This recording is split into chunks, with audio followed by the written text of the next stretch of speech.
Hey everyone, I'm about to do a detailed video on this Ukraine-Russia war, and I wanted to kind of do like add something at the beginning of this video before I go into all the details. The main thing I wanted to bring out, okay, and I want you guys to pay attention to as you listen to the video is back during the Cuban Missile Crisis, Kennedy had told the one of his generals, I think it might have been LeMay. He told them that we go to war when I say we go to war, not when you plan to go to war. Okay, so with this thing in Russia, Ukraine, the reason why I think that we are at the point that we are now, okay, is because Biden is basically a puppet, okay, and he just, he was installed there, and he just goes along with whatever the U.S. Military and the industrial complex, whatever they want. Okay, so they thought that it would be a fun experiment to have a war in Ukraine, and he just went along with it. Okay, without, without giving a second thought to it. It's like, hey, this is what you guys want. This is what you guys get. That's the deal for making me president. Okay, so I think that that's where everything has gone dreadfully wrong. The president is not, in fact, in charge. Is not, in fact, is not the real commander in chief. Okay, the military and the military-industrial complex is in charge of itself and kind of dictating what's going to happen in Ukraine and in Ukraine, Russia, and what the United States role and NATO's role is going to be in that. Okay, so enjoy the rest of the video.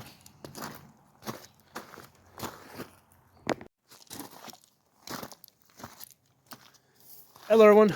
Welcome back. Today we're going to talk a little bit about this war in Ukraine and what I think is going on, because I've been looking at news from a lot of different sources, and if you listen like to some news sources, they're telling you that the Ukrainians are winning, the Russians are about to collapse, and then if you listen to other news sources, right? And these news sources, you kind of have to dig a little bit deeper, because the mainstream media is definitely pushing the narrative that the Ukrainians are winning and the Russians are about to collapse. But if you dig a little bit deeper, you will hear that the Russians are winning and Ukraine is about to collapse. Okay? So let me say this: I am not like anti-Ukraine or pro-Ukraine or anti-Russian or pro-Russian. I do like the idea of an independent Ukraine, which is what I think Ukraine should have done: stay independent rather than try to side with NATO. Because what they did is, by trying to side with NATO or succumbing to the incentives that NATO, Europe, United States was giving them to come over to their side, they basically made an enemy out of Russia, which they're neighboring on. Okay, so Ukraine is not neighboring on the United States. Ukraine is neighboring on Russia, and common sense is that they need to get along with their immediate neighbor, who is much bigger and stronger and more powerful than them. Okay, so we're going to be talking about in this video is, is Ukraine winning or losing? Because if we look at the news, if you dig deep, basically you can't trust anything that you're hearing. So we're going to the approach that I like to use when trying to basically consider international, global things that are currently happening. Okay, is I use the allegory of the cave methodology. Okay, so I cannot trust what I'm seeing and hearing through the media, okay, or from either side. So I have to look at the shadow that these current events are creating. Okay, so when we look at the shadow that the current events are creating, let's go back to 2 years ago, right? Because this thing started like in February of 2022 when the Russians first invaded into Ukraine. We were hearing that Russia was going to be defeated within a month, 2 months, 6 months. For the last 2 years, I'm constantly hearing that the Russians are about to be defeated, okay? And I'm constantly hearing that Ukraine needs more and more financing, more and more supplies, more and more this, more and more that. Um, and from, again, not that we can trust any of the information, but when we hear information like, yeah, they're sending Abrams tanks over there and they're getting blown up, when we're hearing information, of Ukrainian defeats, I think we can kind of trust the bad news. We can't trust any good news, but we can kind of trust the bad news. Okay, so they keep saying that they need more of this and more of that and more money, right? They need more money, and I think what's happening with the more money that they're asking for, right? And then even Republicans went along recently with giving Ukraine more money. Well, I think there's two things that I think are going on there. Number one, um, they're trying. I mean, there's the military side of this. On the other side, on the flip side of this, is the U.S. money side of this. The United States wants its money to be dominant throughout the world. They kind of need it in order for it to stay a superpower, because there's more U.S. dollars outside of the United States than inside the United States, and through inflation, the United States basically taxes the whole world. Okay, that's how they're able to have like 20 aircraft carriers. Nobody else in the world can have that many aircraft carriers, because the whole world is contributing to that, because the U.S. dollar is an international currency. But it is also designed as a Ponzi scheme. Okay, that's just from its inception. Okay, so when money is created, and money is created at the local level, right? People get a mortgage on their house. The bank takes the deed to the house, and then they use that asset to create new money. Okay, so that's no different than if you have a gold mine and you dig up gold and you give that to the bank, or you give them the deed to your house, or let's say the title to your car, right? If you finance a car, so the bank gets these assets and it uses these assets locally. Your local bank creates money. Okay. When the bank creates money, they don't create the interest; they only create the principal. So this happens across the board. So there's never enough money for everybody to pay back the principal plus the interest. So the current generation of borrowers depends on the next generation of borrowers to come in and borrow money, so that more money can be created, so that they'll have that extra interest to pay back the total debt. So this happens generation after generation of borrowers. The current generation depends on future generations. Okay, I covered this in a previous video. Problem with the federal government is they don't put up assets; they put up what they call debt. Okay, so there's no limit to how much money the U.S. government can create. Right, we're limited by our assets. Right, we can only we have to have assets in order to create money. Federal government doesn't. There's no limitation, right? Because they're not putting up actual assets. So what's happened is that side of, because unfortunately we're part of the same monetary system. So the government has basically created so much money, and it's become so big that it's no longer enough to have individuals and corporations come into this. They need nations to come into this, right? You need nations to come in to keep this Ponzi scheme going. Okay, so that's the one side of this, right? The government needs to get more European nations on the U.S. dollar, so that this Ponzi scheme can keep going. So that's part of the reason why they're trying to pump money into Ukraine, because eventually that's going to end up in Europe. But the other side of this is when they're asking for money for Ukraine, okay, aside from some of that money actually, going to Ukraine so that they can spend in Europe, a lot of that money is actually being spent here to replenish munitions that we've already given to Ukraine, and they've been giving Ukraine all these munitions out of the U.S. stockpiles for the last 2 years. So now they're in the situation that, like, hey, we don't have any more artillery shells, we don't have any more missiles. We've been wasting these missiles. They've been shooting down like $500 Russian drones with like $1 million missiles, okay? And now they're out of $1 million missiles to throw at these $500 drones. And the $500 drones are still there. They keep coming. So part of this money that they need is to actually replenish the stockpiles in the United States that they probably illegally gave to Ukraine. Okay, so that's that side of the money. Okay, so let's go back to allegory of the cave. What shadow are we seeing?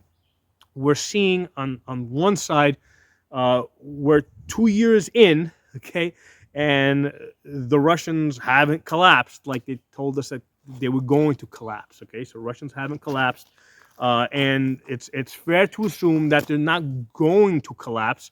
It's fair to assume that everything that we've been hearing with regards to how weak they are is false. Okay, on the other hand, we keep seeing that Ukraine is supposedly still in a desperate situation.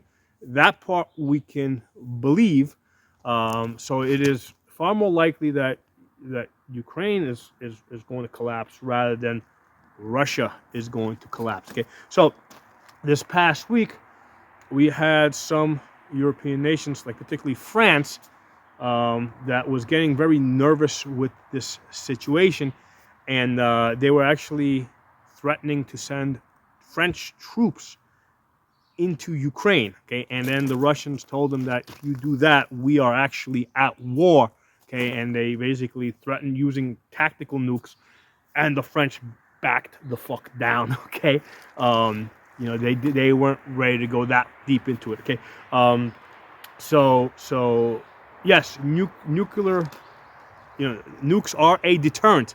In this case, it's a deterrent of keeping NATO out of Russia, okay, or out of Russian areas that it feels it should be able to control. Now, um, a lot of people aren't aware that the deal that I guess Reagan made with Gorbachev, okay, with regards to the reunification of Germany, was that NATO would not expand. Okay, that was the deal that was made, and since that deal was made, 14 um, ex-Warsaw Pact countries, right, that were affiliated with the Soviet Union, 14 of those have been pulled into NATO. Okay, so NATO did not honor its deal with the Soviets slash Russians that it would not expand. It has very much been expanding, and with this situation here in Ukraine, basically the Russians said, no, that's it. This stops here.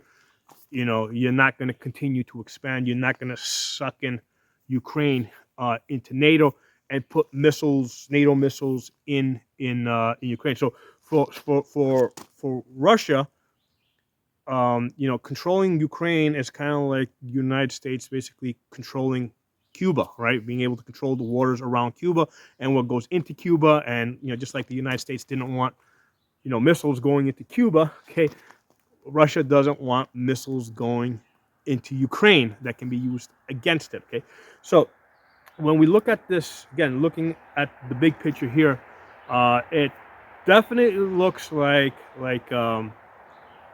Russia is winning, and it definitely looks like NATO is losing this goal that they had, which was to basically suck Ukraine into NATO. That's what we're seeing here now. The French side of this is actually very interesting. Why are the French, right? Because one of the things I was curious is, why are the French so hot to fight or oppose Russians? Okay, and as it turns out, I didn't notice until I started doing some research on this recently. France is still a colonial empire. Okay, there's a lot of countries down in Africa that they still control. Okay, and they basically have a lot of these countries in Africa on French currency. Now, France is on the euro, but France has created a special currency, actually two currencies for French country for African countries to use, right? So again, it's able to control them through the currency, and they have forced them into agreements so that they would supply France with lots of raw materials, particularly a lot of uranium for the nuclear plants in France, because France is heavily dependent on nuclear power for its energy. So a lot of these resources were coming out of African countries, right? And basically, Russia has basically approached these African countries and not like invaded them or anything, but has given them an alternative. Like, hey, you don't need to do business just with the French. You can also do business with us. And that's been pulling away a lot of these French countries. I'm sorry, these African countries from France. Okay, these ex uh, French colonies, right? It's been pulling them away from France, and now it's like, hey, we can do business with the Russians. We don't need the French anymore. And for a long time, people here in the United States were, well, how come socialism works in France? Well, the reason why socialism seems to work in France is because they're able to exploit African countries. Okay, so I invite you guys to look that up. Okay, and this isn't like from 50 years ago. This is like recent, like last decade or so. Look up France and African countries, and you'll see lots of videos on that you should just be aware of. This is how France basically finances its socialist programs. It exploits the African countries. Okay, so you would think that would get a lot more publicity, but they keep that information sort of suppressed. Okay, but it's out there. You gotta dig for it. You're not going to find it on the on the mainstream news. You gotta do a little bit of digging on that. Okay, so what do I think is going on here with the United States? And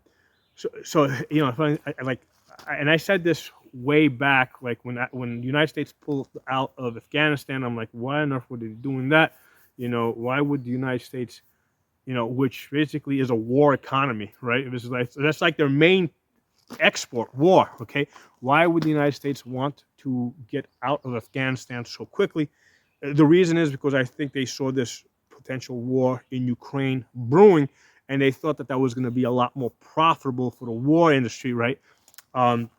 There's, when we talk about the U.S. military-industrial complex, we're talking about, the military, but also the industry behind that, the intelligence agencies, and they all work together, right? Like a lot of these military generals, I mean, they all got retirement plans where as soon as they retire out of the military, they get like, these very cushy jobs with these military contractors, right? Like Raytheon and, McDonnell Douglas and all these big, big name, General Electric, they make like nuclear subs, all these war industry companies, generals, colonels, they got jobs lined up, right? Nice cushy jobs lined up. So they're all kind of on the same page. War is their business. And in general, people that are in the business of war, they want war. That's their business, okay? So this is kind of like the main theme of this video, okay? It's like, where did everything go wrong, okay? So a famous quote back from the Cuban Missile era, right? Kennedy, okay, told one of the generals, right? I think it might have been LeMay, right?